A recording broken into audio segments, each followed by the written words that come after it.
आज ये स्थिति है कि बिहार के लोग बैठे होंगे हैं, मैं डर से बिहार नहीं घुसता हूँ, चुपचाप जाता हूँ और चुपचाप भाग आता हूँ, नहीं ही जाता हूँ, बल्कि बिहार यूपी तो मैं घुसता ही नहीं।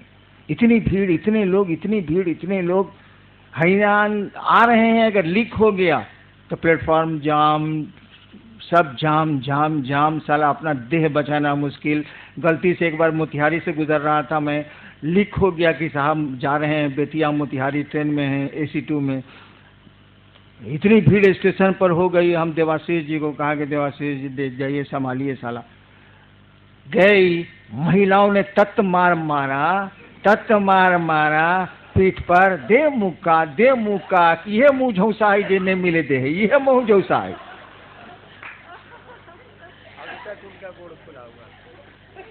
सही घटना ऐसे टाटा में हो गया।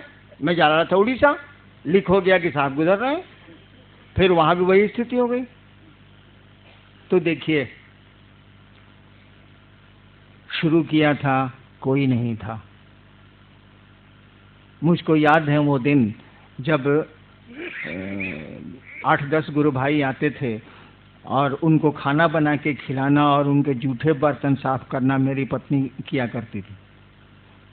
और मेरी पत्नी किस परिवार से आती हैं ये बताने की जरूरत नहीं, तब भी वो करती थी। यही भाव था कि लोग शिव को गुरु माने, शिव से जुड़ें, हमारे गुरु आपके भी गुरु हो जाएं, मेरा महादेव आपका भी महादेव हो जाए, यही भाव था।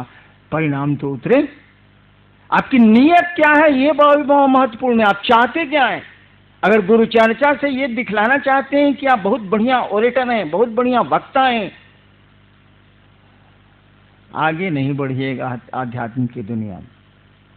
कम से कम एक घर तो छोड़ दीजिए ना भाई साहब, बाकी जो काम करते हैं करिए ना। हम कहां कुछ बोल रहे हैं, वो गुरु सुधारेंगे, लेकिन जिसको सुधारना है उसी को आप सुधारने लगते हैं, भारी मुश्किल है। वो गुरु आपको सुधारेगा। गुरु चेतना का परिमार्जन करते हैं, गुरु शिष्य को शिव से जोड़ते हैं, आप गुरु को ही सुधारने लगते हैं। अजीब स्थिति है आपकी। कौन कहता है कि आप पैसा नहीं कमाइए? आदमी का जीवन है तो पैसा नहीं कमाएगा, अर्थोपार्जन नहीं करेगा, वो करेगा ही क्या, खाएगा क्या वो? लेकिन शिव चर्चा को बेचते हैं, शिव चर्चा में सम्मान खरीदते हैं, शिव चर्चा में दूसरी चीजों को सामने रखते हैं। कम से कम वो घर तो छोड़ दीजिए। बाकी हमको कहीं कोई एतराज नहीं है। आप कहिएगा मैं बाकी चीजें दे सकता हूं, लेकिन छोड़िए तो पहले से ही एक को तो छोड़ दीजिए, उस अपने महादेव को तो छोड़ दीजिए, अपने गुरु को तो छोड़ दीजिए। उन्होंने जो कहा उसको तो ईमानदारी भर करने की कोशिश करिए कि हम इसमें ईमानदार रहें। तब जबकि हमने बहुत छूट दे रखी है, मामूली छूट नहीं दी है मैंने। और मेरी छूट मैंने ही शुरू किया है ना, तो मेरी छूट यानी उस महादेव को, मेरी छूट को तो आदर देना ही होगा, उनको मानना ही होगा, क्योंकि शुरू मैंने किया है। तो मैं छूट दूं या रोकूं, यही लागू होगा। तो कम से कम उस महादेव को तो छोड़ दीजिए। कम से कम एक घर तो, कहा जाता है नहीं कि पहले के जमाने में कि एगो डाइन एगो घर छोड़ देती है। मैं जब श्मशान साधना करता था तो कपालिक साधना में एक बार एक महाप्रेत ने हमसे कहा कि एक फल छोड़ दो। रात के 2 बजे श्मशान में कहा एक फल छोड़ दो, कुछ छोड़ना है, एक फल छोड़ दो। हम सोचते सोचा सब का छोड़े। हम कहा जी ककड़ी नहीं खाए। हम सोचा कि यह एगो है जिसको छोड़ा जा सकता है, हम कहा ककड़ी नहीं खाए। तो हो गया, एगो फल छोड़ दो। ककड़ी भी फल है, मैंने फल छोड़ दिया। जब शिव गुरु हो गए तो 37वां बक्सर से ककड़ी ले आता था, मैं प्रेम से खाता था, कहा कि मैंने वादा वहां किया था, शिव के सामने थोड़ा ही किया था, मैं प्रेम से खाता था। तो हमको आपको भी उस घर को छोड़ देना चाहिए। जो गुरु कहते हैं उसको ईमानदारी से करने की कोशिश करिए, करिएगा, परिणाम आपको मिलेंगे। मिल रहे हैं तभी इतनी भीड़ है। कितना हुआ, कितने साल बीते हैं शिव चर्चा के, कितना वक्त गुजरा है। अरे कमरे से बाहर मैंने शिव चर्चा शुरू की थी 1990 में, 22 साल न हुआ है। 22 साल में बिहार यूपी में कौन गांव कौन गली बची हुई है जहां शिव चर्चा नहीं होती है? परिणाम है तब ना है। हम लोग कहाँ जाते हैं? मैं तो आजकल निकलता भी नहीं। परिणाम है तब ना लोग शिव से बन रहे हैं, और आप घोषणाओं पर घोषणाएं किए जा रहे हैं, लोगों को शिव चर्चा की ओर मुखातिब किए जा रहे हैं, प्रेरित किए चले जा रहे हैं। परिणाम है तो गुरु चर्चा करिएगा, गुरु का आदेश करिएगा, तो आपको भी लाभ ही होगा। आप देखिए ना, मैंने तो देखा है 30 वर्षों में, जब मैं कमरे के भीतर भी शिव चर्चा करता था या बाहर भी करने लगा, तब से आज तक मैं देख रहा हूं लोगों के कष्ट में कमी आई है, लोग अच्छी स्थिति में गए हैं। पैसा आपके पास भले नहीं हो, पैसा तो मेरे पास भी नहीं, पैसा आपके पास भले नहीं हो, लेकिन अच्छा पहनने लगे हैं आप, अच्छा खाने लगे हैं आप, आपके परिवार के लोग अच्छे रहन सहन में रहने लगे हैं। ये मैं लगातार देख रहा हूं, और आपके कष्ट कम हो जाते हैं। कब नहीं कम होते हैं? जब आप इसका रोना रोते हैं। दवा खा नहीं रहा है, रोग के बारे में हल्ला कर रहा है, दवा बताई जा रही है, बताई जा रही है, आप सुन ही नहीं रहे। अरे औषधियों के इंतजार में व्याधियां प्रसार थोड़ी रोक देंगी। आप दवा नहीं खाएगा तो बीमारी रुक जाएगी कि बीमारी बढ़ेगी? उसका लक्षण है बढ़ती है, वो दवा तो खानी होगी। तो आप ये रोना क्यों रोते हैं? कष्ट किसको नहीं है यहाँ? कौन मुक्त हुआ है इससे? शिव भी शरीर में आए तो मुक्त नहीं हो सकते वो। ये योनिगत दोष है। योनिगत जैसे होइएगा, आपके कर्मफल आपका पीछा करेंगे, काल का प्रभाव आप पर पड़ेगा, समय का प्रभाव आप पर पड़ेगा। वो तो शिव भी शरीर में आएंगे तो उनको तो जगत के नियमों में चलना होगा। हिंदुस्तान में घुस आइएगा आप अमेरिका से, आप कहिएगा कि यहाँ का कानून हम नहीं जानते हैं। वाह, ignorance of law is no excuse. कानून नहीं जानना कोई माफी नहीं है। अरे भाई, कोई आदमी इस देश में घुस जाएगा नेपाल से, कहेगा हमको यहाँ का कानून, यहाँ का आदमी नेपाल चला जाएगा, कहेगा हमको कानून नहीं मालूम था इसीलिए ऐसा किया, सजा नहीं मिलेगी उसको? मिलेगी। तो इस धरती का जो नियम है उसमें शिव भी आएंगे तो उनको यहाँ के काल चक्र में पड़ना ही पड़ना है। तो कौन मुक्त है यहाँ? और कष्टों के बाद भी कुछ चीजों को आप पकड़े हुए हैं, भारी परेशानी में भी कुछ चीजों को पकड़े हुए हैं आप, परिवार को पकड़े हुए हैं। बेटा अच्छा लगता है, पत्नी अच्छी लगती है, कुछ चीजें अच्छी लगती हैं, कुछ लोग अच्छे लगते हैं। भीषण कष्ट में भी जो अच्छे लगते हैं वो आपको अच्छे लगते हैं, उनको नहीं छोड़ते आप। शिव ही एक पराया है, वही महादेव दूसरा है। उसी से रिश्ता इतना कमजोर है कि छोड़ दिया जाए, बाकी किसी चीज को नहीं छोड़ा जाए। अच्छे कपड़े साफ पहनना नहीं छोड़ा आपने, नहाना नहीं छोड़ा आपने, खाना अपने मर्जी का खाना नहीं छोड़ा आपने। कष्ट है तो है, तब भी आप ऐसा करते हैं, व्यवस्था करते हैं आप। तो आपका गुरु ही इतना कमजोर रिश्ता रखिएगा तो कैसे चलेगा भाई साहब? धरती पर भी रखिएगा तो नहीं चलेगा। तो चलो, इतने कष्ट हैं, शिव भी रहेंगे तो क्या अंतर आएगा? इतनी परेशानियां हैं, एक हमारा गुरु भी रहेगा तो क्या अंतर आएगा? उसी में करेंगे। और करना शुरू करिए ना, वो दुख धीरे धीरे टूटते हैं, खत्म होने लगते हैं। कहा जाता है ना कि बनने में समय लगता है, टूटने में समय नहीं लगता है। एक बार मेरे टीवी में भगवती ने कहा था, मेरे टीवी में, झूठी कहानी, नदी आवा है न बउआ तो धीरे धीरे अह रहा है। वो जहां रहिएगा, जहां की बोली होगी, जवाब उसी की बोली में आवेगा, वहीं की बोली में आवेगा। मेरी ये भाषा नहीं है, मैं तो भोजपुरी भाषी हूँ। उत्तर आया था, नदी आवा है न बउआ, मन नदी में जब बाढ़ आती है, नदी आवा है न बउआ तो धीरे धीरे अह रहा है। यानी नदी के बाढ़ का पानी धीरे धीरे घटता है, अकबकाओ नहीं। एक बहुत मैं कष्ट में पड़ गया था, डॉक्टरों ने कह दिया था कि इसका कोई इलाज नहीं है। उसी पर उन्होंने उत्तर दिया था कि नदी आवा है न बउआ तो धीरे धीरे अह रहा है। यानी धैर्य रखो, नदी का पानी, बाढ़ का पानी खत्म हो जाएगा, फिर सूखी जमीन मिल जाएगी। तो आप जो आपकी मदद करने वाला है उसी को छोड़ देते हैं आप, उसी को अपने व्यापार का साधन बना लेते हैं। अरे उसको छोड़ दीजिए, बाकी करिए ना, कहाँ कुछ रोक रहा है कोई आदमी? जब रोक ही देंगे हम, आप मान ही जाएंगे हम, तो गुरु की क्या जरूरत है?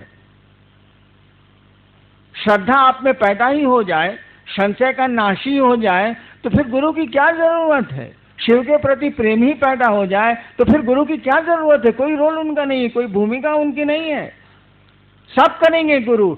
उसी रिश्ते में आप सेंध मारते हैं, उस रिश्ते को तो बचा के रखिए भाई साहब। हम लोग सारे लोग आपकी मदद करने को तैयार हैं, मैं तो निश्चित ही आपकी मदद करूंगा। बस गुरु का आदेश उनकी नियत से आप करिए, जो वो चाहते हैं वैसी नियत पैदा करिए, ऐसी ही उनसे दया मांगिए, और देखिए जिंदगी बदल जाएगी, खुशियां वापस लौट आएंगी।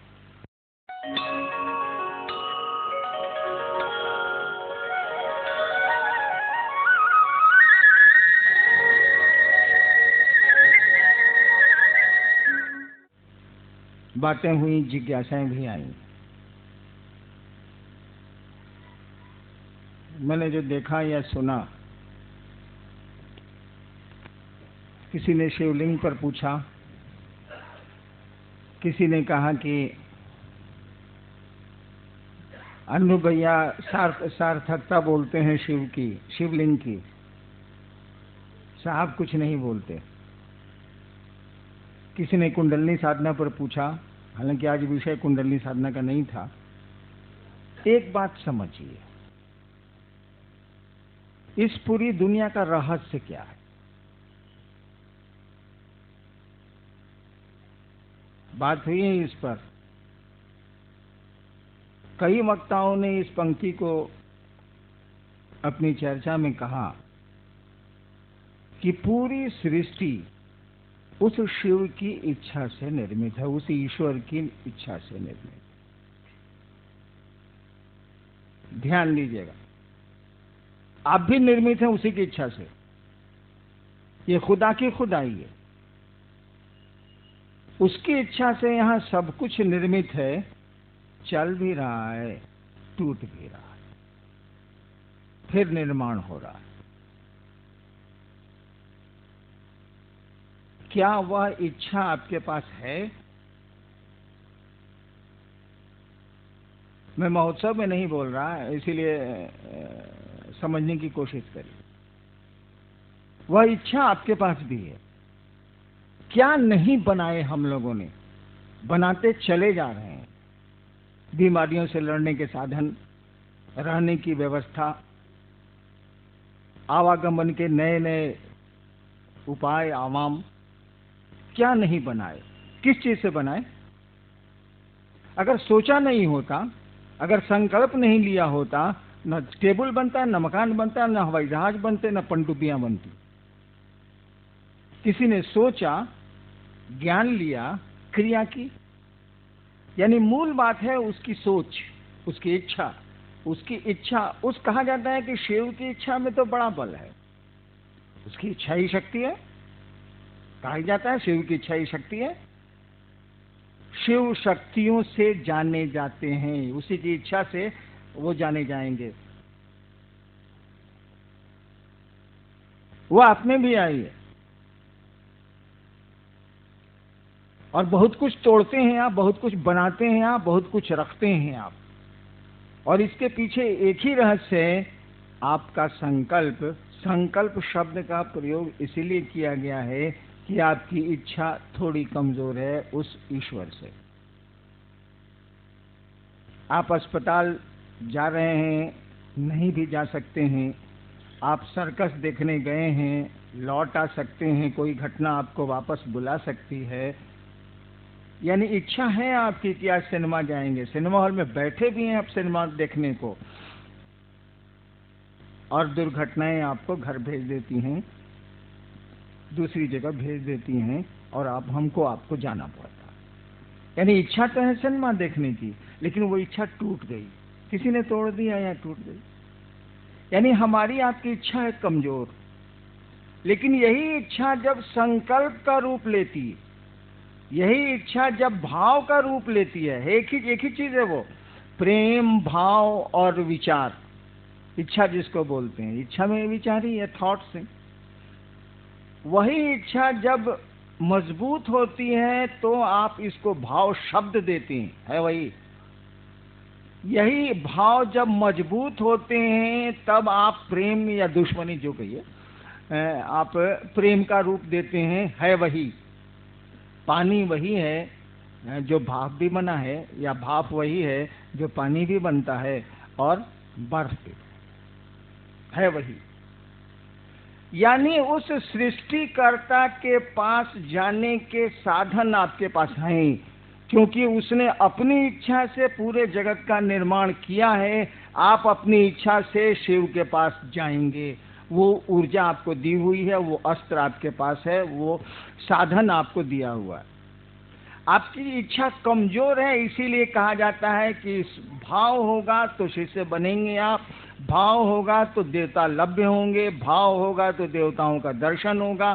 कुछ नहीं है, ये आपकी इच्छा है और कुछ नहीं है। इच्छा अभी होती है फिर टूट जाती है, लेकिन इच्छा जब ठहर जाएगी तो उसके रूप बदलेंगे, उसके परिणाम भी बदलेंगे। रहेगी मटेरियल वही है, सामान वही है, वेस्ट वही है। हाइड्रोजन 2 ऑक्सीजन 1 उतना ही है। पानी में, बर्फ में, भाप में मटेरियल तो एक ही है। मटेरियल आप ही के पास, वो इच्छा का मटेरियल है, उसको आप मजबूत